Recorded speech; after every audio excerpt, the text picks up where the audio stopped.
We'll go ahead and get started. The first item would be approval of Finance Committee meeting minutes, so we're going to bypass that. We didn't get the recording, or Katie didn't get the recording until yesterday to validate some of the items that she was working on, so we'll have that for the next meeting. So we'll bypass that one. The following agenda item is the Highway Department capital update. Unfortunately, Steve has other plans and will not be here to talk to us about his budget or his capital requests. So I will continue to work with Katie, to work with him to see if he can come to another one and get that set up as soon as possible. So that takes care of the first two items. The third item is a reserve fund transfer for the Halifax Elementary School boilers. I think everybody had a copy of the bid. So we'll move into that item, and I will turn it over to Tony to kind of get started. Yeah, absolutely. Thanks, Jim. So so obviously the reserve fund is put aside. We put $75,000 aside annually for unforeseen / emergency circumstances that come up where there wasn't an appropriation, but we have to do something. To give a little bit of history on this, the elementary school has 4 boilers. 3 of them are newer, 10 years approximately, high efficiency condensing boilers. One is, they actually call it like Freddy Krueger, because it's very old and can't be relied on. You know, fire it up every once in a while if it's really, really cold to supplement the other 3, or if there ever was an emergency and they aren't working, they'll fire them up. So we've had issues apparently on and off with the 3 newer ones for the past, almost since we got them. And the installer, which is Diamond here, has been working with them since then to try to get us new boilers replacements. They still won't accept fault necessarily, Viessmann, but they agreed to provide us with 2 new boilers, so 2 out of the 3 at no cost, the actual replacement. Recently, it would have been 2 weeks ago, the school went to fire up the boilers, and error messages on all 3 of them. And then they said, okay, well, luckily we have that 4th backup boiler. Went to fire that up, that wouldn't go on either. So a couple weeks ago, they had no heating in the school, which is obviously a problem. So we all met as a team, myself, Scott Materna, the superintendent, business manager, and the facilities director over at Silver Lake, and basically said, okay, well, first of all, we got to get someone out there now to at least get us operational, and then what's the plan going forward? We knew this was going to be in the works, but I think, like I detailed in my email, the goal was to submit a capital request, go through a town meeting, and then pay to do the work sometime in the spring or early summer. So, you know, when we're speaking of it, my thought is we could have someone come out and continue to work on these two boilers all throughout the winter. We know that this fix that they put in is not going to last. But that would really be foolish of us, because we're dumping money into these 2 boilers that we know. We have 2 replacements waiting here for us. As of October 15th, we have a legal obligation to provide heat to the school of 66 to 68 degrees. So if something were to go down, we would potentially have to cancel school, which again, we don't want to have to do. So with that, that's why I'm here with the reserve fund transfer request. I think it's an emergency situation. We couldn't have anticipated it. Trying to get it done just as quickly as possible. Diamond provided this proposal. It's prevailing wage. Again, 30B allows us to forego the competitive procurement process in an emergency situation. And I think, in speaking with we have an energy manager consultant who's really knowledgeable with procurement regarding energy projects, and she feels that it's absolutely qualifies as an emergency procurement as well. And we don't want to delay things by several weeks. So does that also affect hot water in the school for the cafeteria and things like that? Yeah. Okay. The boilers that went down were able to still provide hot water because it's not as high of a threshold temperature that they need. Yeah. It just wasn't heating to whatever the temperature needed to be, like 160 degrees or whatever it was. It was only heating to a certain amount. which created the issue. If and when it starts getting cold, it won't be able to provide heat. So if the rest of the committee doesn't mind, I have a couple of questions. So warranty, so the, you said over 10 years, right? Right around 10 years. Yeah, I don't know if I can't recall if they're exact, right over, maybe 11 or 9, but somewhere in that range. And what is the warranty on when we first get them? Let's see. I can pull up my notes here from Scott. Is it this one? It is, yeah. Yeah.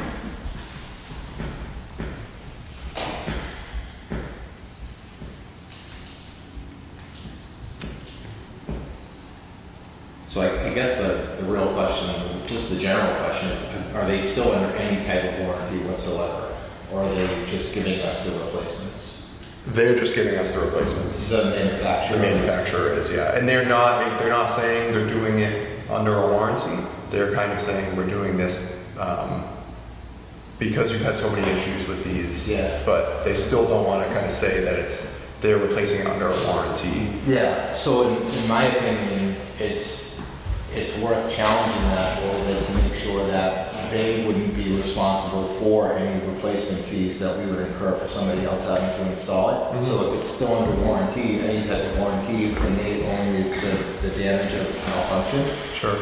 They potentially also own the install fees that are associated with it. Now, we could always discover that after the fact and go Right. after them for it, but I just think it's worth looking into that piece of it. Yeah, it's something I have asked Scott to investigate.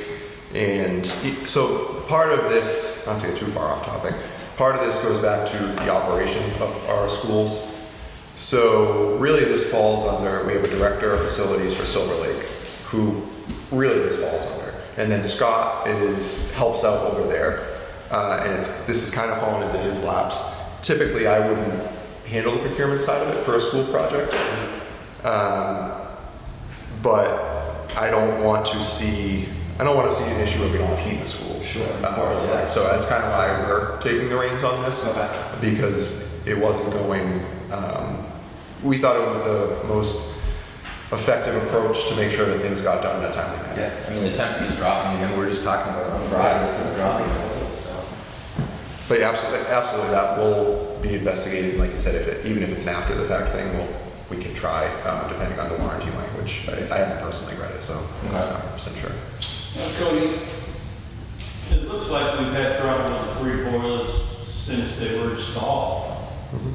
Why weren't they replaced at that time if they were defective, and we've been dealing with them for 10 years of being defective? Well, the Beastman's claim that they're not defective. That's been the argument over the years. So what have they done for 10 years? They put Band-Aids on? Well, a lot of it has been that it's not under the warranty, that they weren't defective, so we've paid some, maintenance and repair costs. And finally, Diamond, the contractor, has really been the one working with them and was able to get them to give us 2 out of 3. How they came about to 2 and not all 3 of them, I'm honestly not sure. Like I said, I really got brought into this when I found out that there was potentially no heat in the school. And, they were talking about continuing to Band-Aid it, and then Scott said, well, wait a minute, we have the boilers. They're sitting, Diamond, the contractor, actually has them. How long have they had it I'm not sure, to be honest with you. I don't think too long. I think it's only a matter of a few weeks that they finally came in. So, in my eyes, it wasn't worth paying the significant repair costs when we have two brand new boilers coming in. So the 3rd boiler is going to be offline then? It's operational to an extent, not fully operational, and that's one of the other things Scott is working with the facilities director to get a proposal to replace that one as well. And if we were going to do this as a capital project, like initially proposed, we were actually going to do that as one project. Pay for the labor to replace these 2, and then get a proposal to replace that one as well, including the boiler itself. But we feel confident that just by replacing these 2, getting that one to how it's been operating, we'll be able to get through this winter and then look at replacing that one. And what about the 4th boiler, the old one? Is that going to be offline now? The tech was able to go out and do some sort of Band-Aid replacement. So if it needs to be fired up, it can be again. It appears that way. So what happened was they went to fire it up, and apparently it dumped like a couple hundred gallons of water in the room down there. So there was So, I guess the next question is, who does the maintenance, the operations and maintenance of the boilers? Who's responsible for that? it's a great question.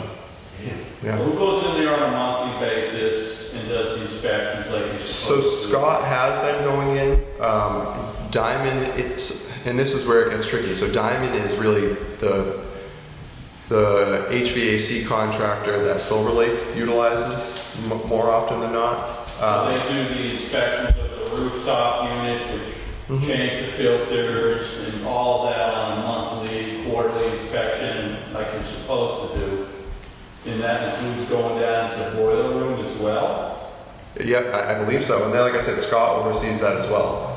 But this is where there isn't a very good line drawn with the schools, but because the town owns the building, right? But it's under the care and custody of the school committee to operate, keep up with it.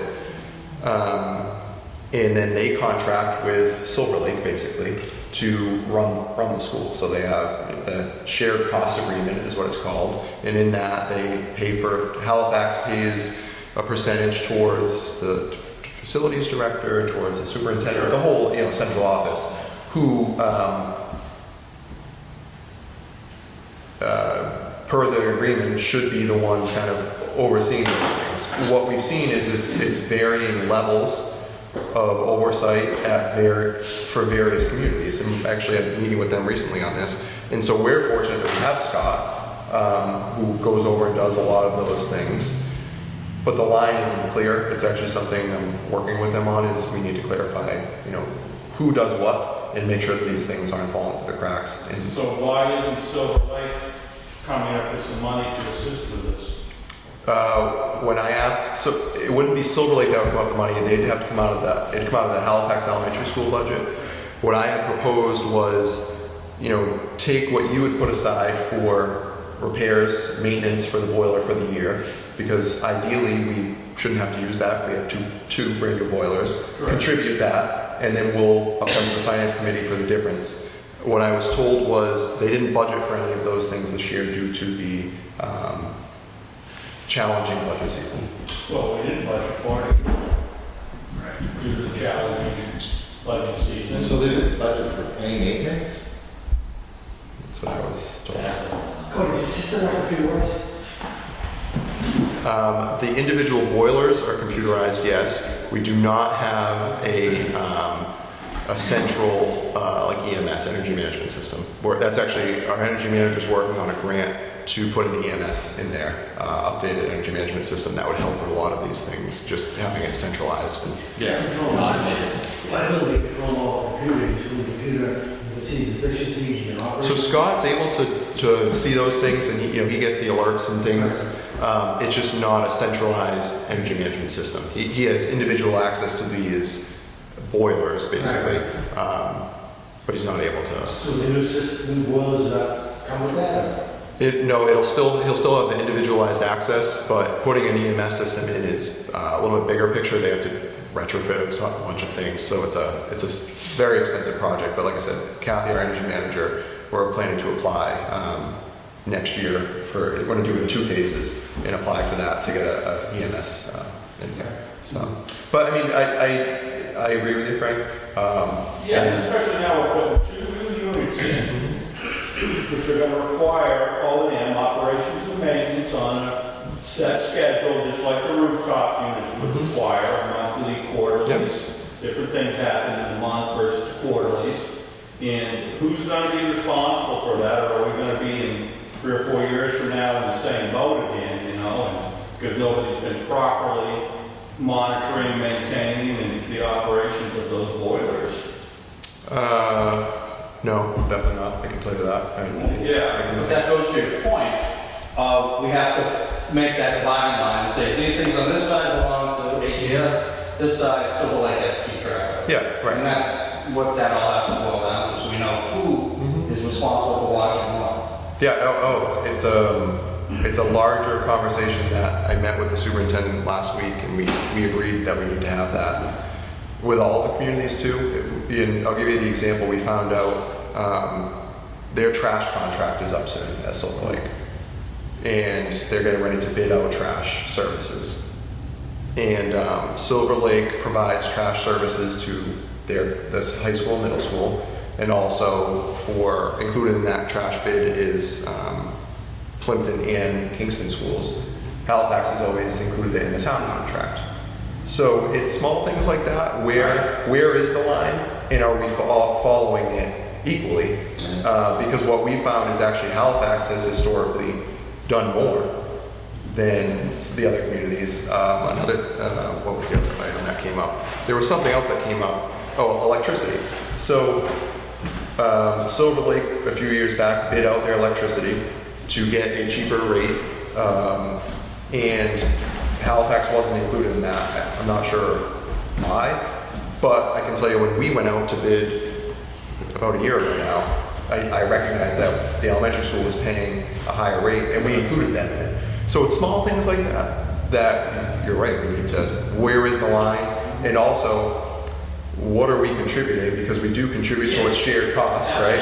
And if we want to make sure we're getting our fair share, and if not, maybe we need to amend that agreement. And if we're going to oversee on the town side, I'll gladly take that revenue in, and we can utilize it to centralize things here and provide, high quality services. Right, are we providing within the whole budget of the Silver Lake situation for trash service that we're not getting, are we supporting that? So it's the payment of trash itself, as that one example. The Kingston and Plimpton still pay it out of their budget. It doesn't come out of the Silver Lake budget for those schools, but the procurement aspect of it was handled by central office, where the procurement aspect of it for Halifax, we just included in our town contract when we went out to bid last year. Right. So they're each paying for it. It's who's overseeing it, who's doing the behind the scenes work of it. And that's, we're having ongoing conversations. I can tell you it was sparked a few months ago with some other operational things that have come up, and we've agreed that we all need to get together and clarify where they are, because we have this, not to harp on it too much, but we have this shared services agreement that lays out, what we contribute towards Silver Lake's team. And we should be getting our money for it. Absolutely. If we're paying, we should be getting our money for it. Cody, the repairs that they've had over the years, how many years it's been, we don't know exactly how long they've been having this need for repairs. No, Scott had said that he was advised that it's been since they put them in, but you got to remember, Scott's been here 4 or 5 years now. There's a new facilities director over at Silver Lake, and the record keeping isn't. So they don't have maintenance records then? No. They might have some. They're just not super detailed. And those previous repairs, did we pay for those? But it all would have come out of the Halifax Elementary School budget previously. It historically wouldn't come out of the town's maintenance department budget. They should be budgeting for that within their elementary school budget. Even though this year they didn't. Yeah, we'll certainly be noted of it when we go through the process.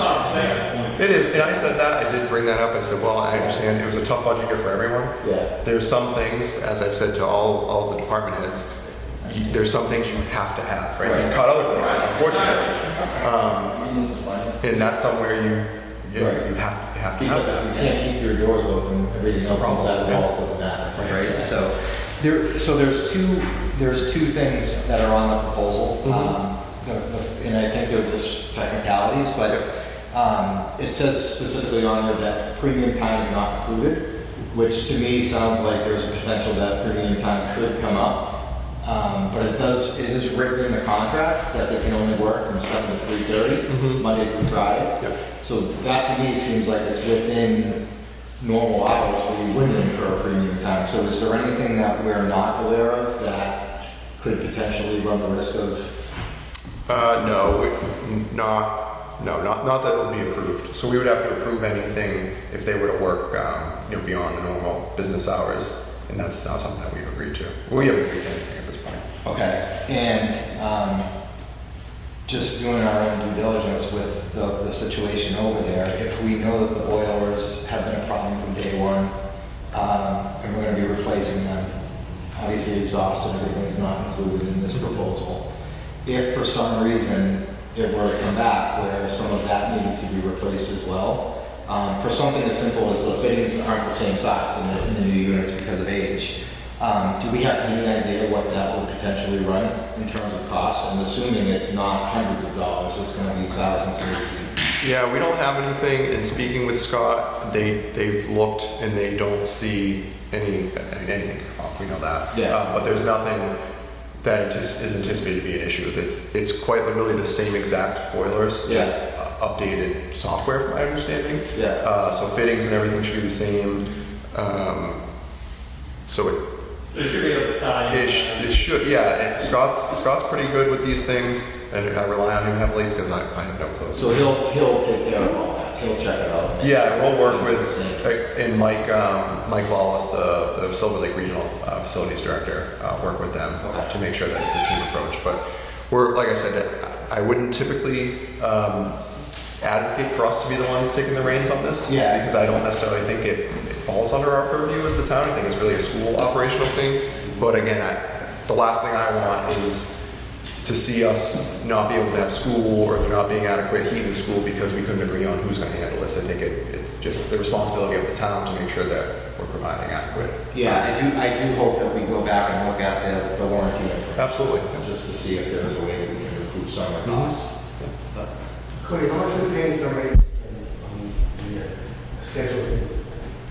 I don't have that. I'd have to get that from the schools. Because again, that should be coming, none of that's coming out of the town's budget. It all comes out of the school budget. How they been doing it? Send me each right there. They have been doing the maintenance. I know they've been doing the maintenance because that's something I talked to Scott about, was that they have been doing the maintenance. It's the preventative though, you want to, it's the PM part of it that you gotta make sure you. Yeah. So yeah, like I said, a lot of this it goes back to where does that fall? Right. And does everyone know where that falls to make sure it's actually getting done? Because right, if Silver Lake's saying, well, it's not us, it's you guys, and whether we knew or didn't know, and we're saying, well, no, that should be Silver Lake, we want to make sure these things are getting done. But School operation. that's the priority at the end of the day. Yeah, enjoying decent weather right now, but that's not gonna last much longer. No, right, and that's kind of where this came about. We met on early last week, I think it was, and they said, well, we have no money to do it, so what can we do?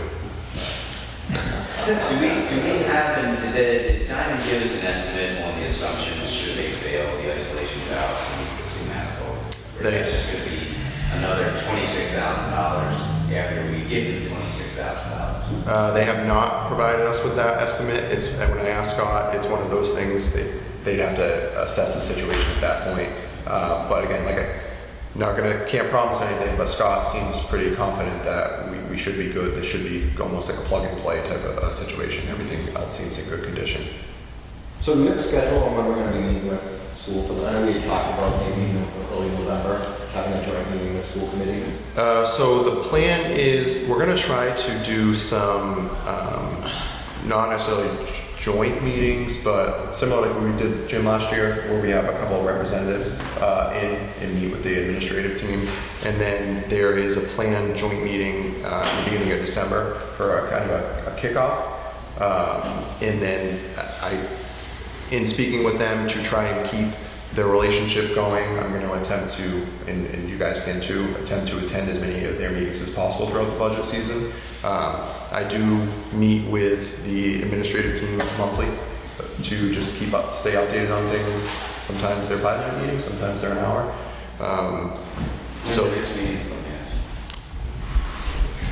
And when you're there, can you get Sarah to provide you a current budget spend as to where they're at? I can try. 80%. My next meeting, I would imagine you probably got 40. my next meeting is scheduled for November 20th. Okay. So please ask Ms. Hickey to provide I can do that. read out where they are currently Yeah. with their budget, so that we can have a look at that.